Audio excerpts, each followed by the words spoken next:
27 तारखेला सक्षम ताटे या अतिशय युवा एका मुलाची हत्या झाली आणि त्या सगळ्या आज जे त्याची हत्या झाली त्याला आंतरजातीय मैत्रीची आणि एकमेकांची असलेल्या बांधिलकीची खूप मोठी पार्श्वभूमी आहे. सक्षमची असलेली मैत्री तोडावी याच्यासाठी आचलवरती पुन्हा पुन्हा तिच्या कुटुंबाकडनं तडफड आणली जात होती. हे आचलनी 2 व्हिडिओ रिलीज करून त्याच्यामध्ये सांगितलेलं आहे. सक्षम ती 18 वर्षाची पूर्ण होण्याच्या आधी एकदा तक्रार करून त्याला पॉक्सोमध्ये अडकवलं होतं, पण त्याच्यात ती 18 वर्षाची पूर्ण झाल्यावरती तो गुन्हा खोटा होता, माझ्यावर तडफड आणलं होतं हेही तिने सांगितलेलं आहे.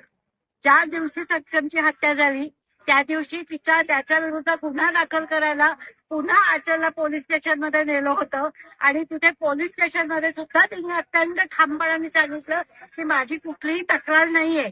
आणि आचलच्या बयानानुसार पोलिसांनी तिच्या समोरच तिच्या भावाला सांगितलं की तू एवढ्या बाकीच्या सगळ्या प्रकरण घेऊन पोलीस स्टेशनमध्ये येतो, त्याच्यापेक्षा त्या मुलाला मार आणि मग पोलीस स्टेशनमध्ये ये.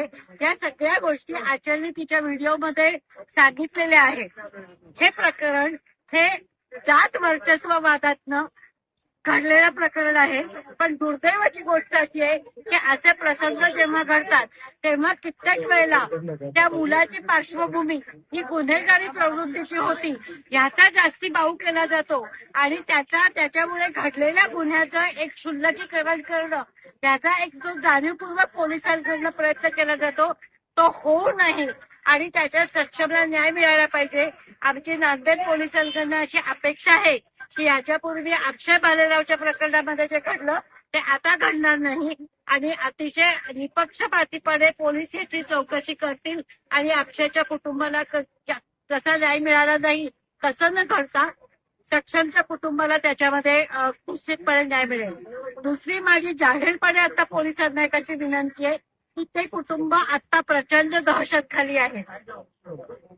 गुन्हेगार ज्याच्यावरती आरोप आहे तो अल्पवयीन असल्यामुळे तो लवकर सुटण्याची शक्यता खूप लोकांना वाटते.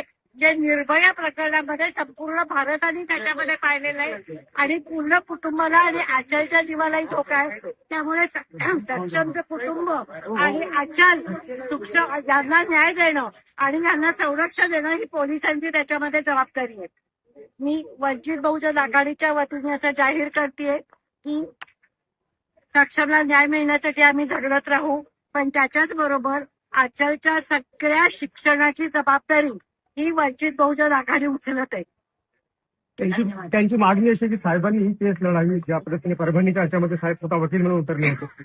वंचित बहुजन आघाडी टाकायची म्हटल्यावर ते काही करण्याची वेगळ्या सगळ्याची गरज नाही. तुम्ही साहेबांच्या कानावर घातला आहे की त्यांची अशी मागणी म्हणून? साहेबांच्या कानावर नसतं तर मी आज इथे आले नसते असते का? वकील म्हणून त्यांच्यासाठी लढले. मला आता मागणी केली मी घालेन साहेबांच्या कानावर. धन्यवाद. त्यांच्या घरात मार पण नाही झाले.